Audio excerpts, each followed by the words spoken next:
On July 7, 2025, the White House delivered a blunt message to Tokyo. If Japan didn't accept a new trade agreement, a 25% tariff would hit all Japanese auto imports to the US starting August 1st.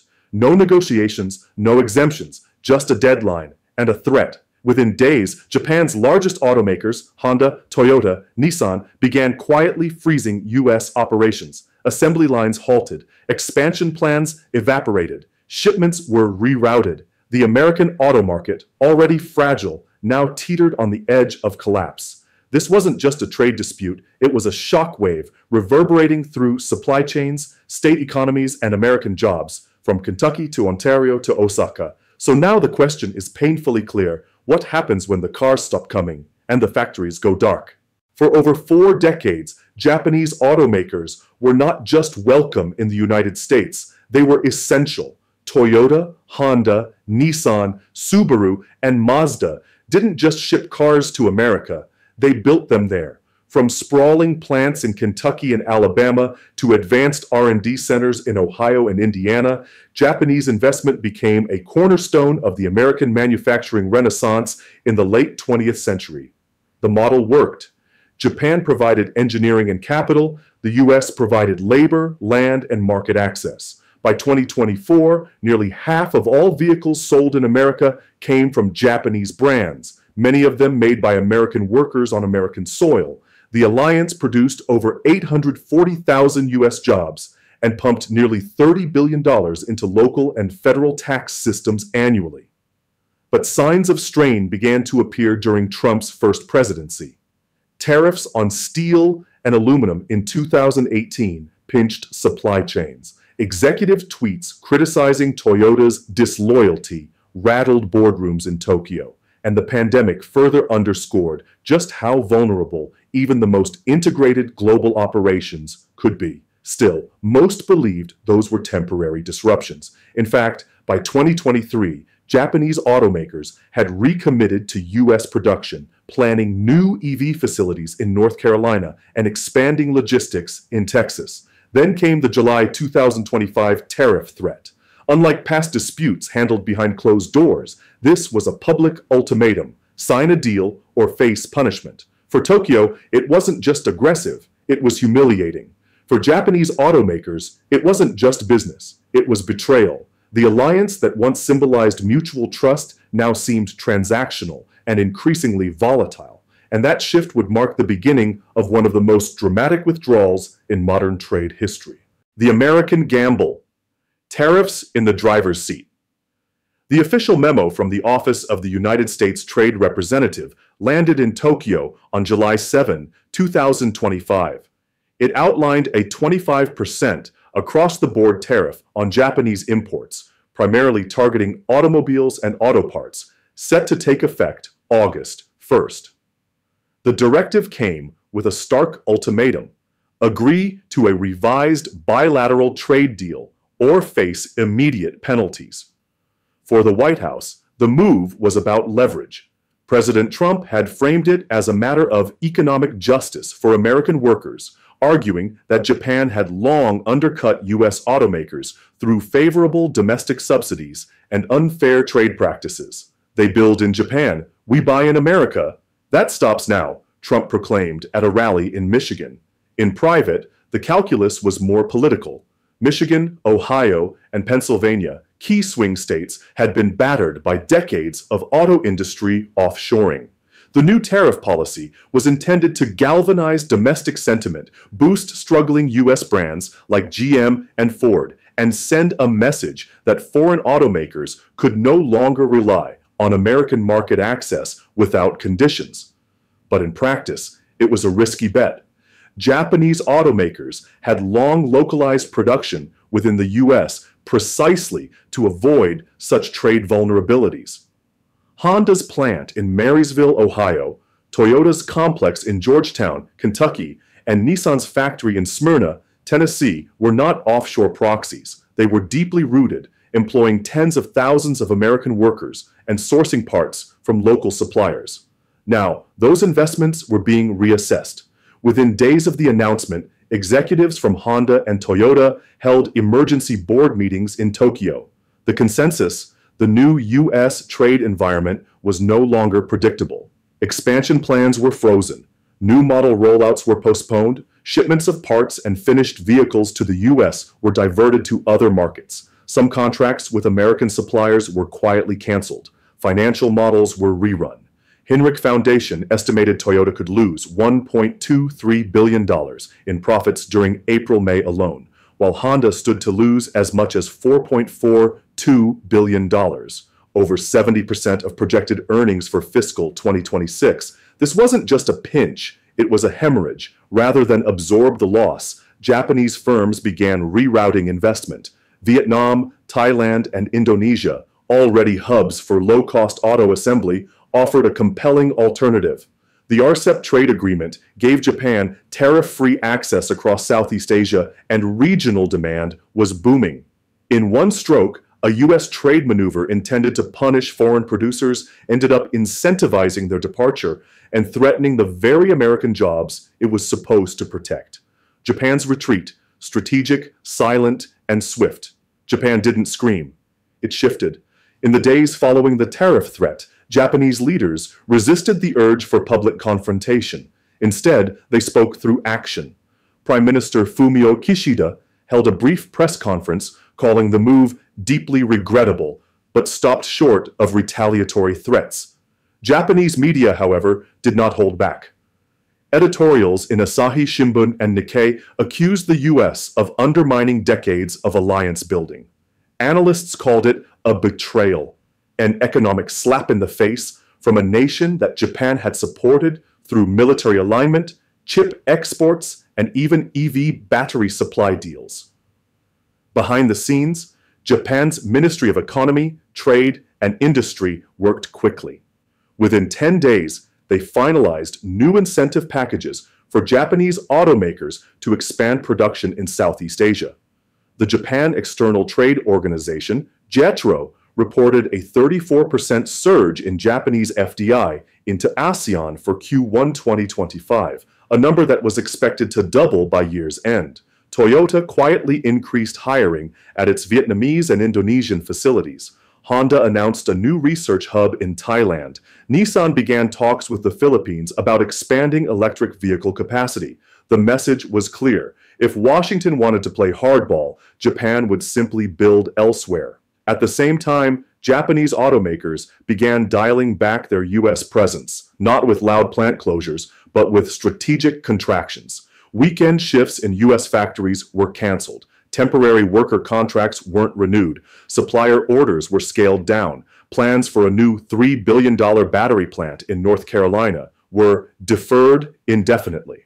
For American workers, especially in southern and Midwestern states where Japanese firms had long been major employers, the impact was palpable. Towns like Georgetown, Kentucky, home to Toyota's largest North American plant, braced for economic shock. Suppliers in Indiana, Alabama, and Ohio began laying off staff as parts orders dried up. Even logistics firms felt the ripple. Ports in California and Texas that once handled steady streams of Japanese auto parts saw shipments fall by double digits. Warehouses stood half empty. Trucking firms renegotiated contracts downward. But perhaps the biggest blow was psychological. For decades, Japanese automakers had been among the most stable foreign employers in the United States. Their presence had helped revitalize American manufacturing towns. Their reliability had become part of the economic fabric. Now, that trust had frayed. The trade spat hadn't just disrupted operations, it had shifted the foundation. Japanese firms, once deeply embedded in American industry, now viewed it with wary eyes. And as they pulled back, they weren't just taking profits with them. They were taking future investment, innovation, and stability, the very things the American economy had come to rely on. Deadlock, manufacturing at a crossroads. By mid-August, the U.S.-Japan trade standoff had settled into a tense stalemate. Tokyo had not retaliated with counter-tariffs. Washington had not backed down from its threat. But beneath the surface, both economies were bleeding, and the auto sector had become ground zero. Japanese manufacturers continued to dial down U.S. exposure. American suppliers scrambled for new contracts. U.S. automakers, far from gaining ground, struggled to meet demand as global supply chains contorted and Japanese rivals redirected exports to friendlier markets. And while Trump eventually agreed to reduce the tariff from 25% to 15% in a last-minute concession on July 23rd, the damage had been done. Trust was broken. Expansion plans were shelved. Supply chains had already shifted. Now, both countries are locked in a paradox. The U.S. wants Japanese cars, but not Japanese control. Japan wants access, but not at the cost of humiliation. And stuck in the middle are thousands of workers, consumers, and local economies, wondering if a single tariff was worth the unraveling of an alliance built over generations. Impact on Canada, the supply chain shockwave. In Windsor, Ontario, a Canadian auto town just across the river from Detroit, the reverberations of America's tariff war hit fast and unexpectedly hard. Although the tariffs were aimed squarely at Japan, the collateral damage spilled into Canada almost immediately. Many Canadian suppliers manufacture key parts, engines, wiring harnesses, suspension systems for Japanese assembly plants located in the U.S. These parts move across the border daily, integrated seamlessly into production lines from Kentucky to Alabama. But after the July 7th announcement, those lines began to slow, orders dropped, forecasts were revised, and the phones at Windsor-based Tier 1 suppliers stopped ringing. Linamar Corporation, one of Canada's largest auto parts producers, reported a 12% drop in cross-border shipments in the 3 weeks following the tariff memo. A mid-sized stamping company in southern Ontario laid off 40 workers, citing unanticipated supply contract freezes tied to Japanese plant delays. Freight companies that service the Windsor-Detroit corridor reported trucking volumes down by 18% in July. The economic strain was compounded by uncertainty. Would Japanese brands shift final assembly to Southeast Asia? Would US-based plants ramp down permanently? Even though Canada wasn't the target of the tariffs, it was stuck in the blast radius. Ottawa responded cautiously. Industry Minister François-Philippe Champagne convened a task force with major auto manufacturers and labor unions to assess exposure. The federal government signaled potential relief measures for impacted suppliers, but also acknowledged the deeper issue.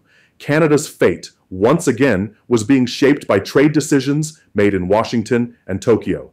The bigger concern wasn't the lost orders. It was the erosion of reliability. If Japanese firms no longer viewed the U.S. as a dependable partner, Canada's manufacturing ecosystem, so tightly intertwined, risked being sidelined in the next phase of supply chain restructuring. The tariff didn't just fracture U.S.-Japan ties, it fractured North American integration. Impact on the USA dealership on the edge. In Bowling Green, Kentucky, Jim Harper's Toyota dealership had survived recessions, recalls, and even COVID, but he had never seen anything like August 2025. In early July, he had more than 300 new vehicles on order, Corollas, RAV4s, and Highlanders, all sourced from Toyota's Georgetown plant just an hour away. By the second week of August, fewer than 50 had arrived.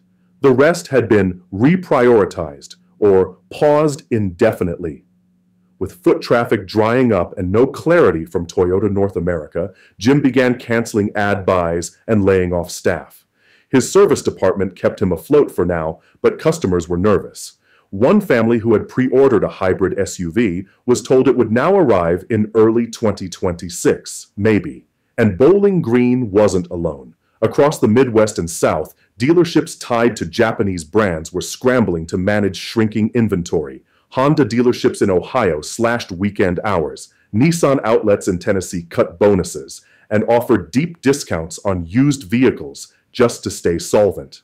For American consumers, the impact was real. Prices spiked, wait lists grew. In some cases, customers were paying 15 to 20% above sticker just to secure the final batch of Japanese models made in the US before production scaled down. Meanwhile, US auto manufacturers, far from gaining a competitive edge, were battling supply shortages of their own due to shared parts suppliers and an already fragile semiconductor pipeline. The American auto industry hadn't just lost a trade partner, it had lost equilibrium.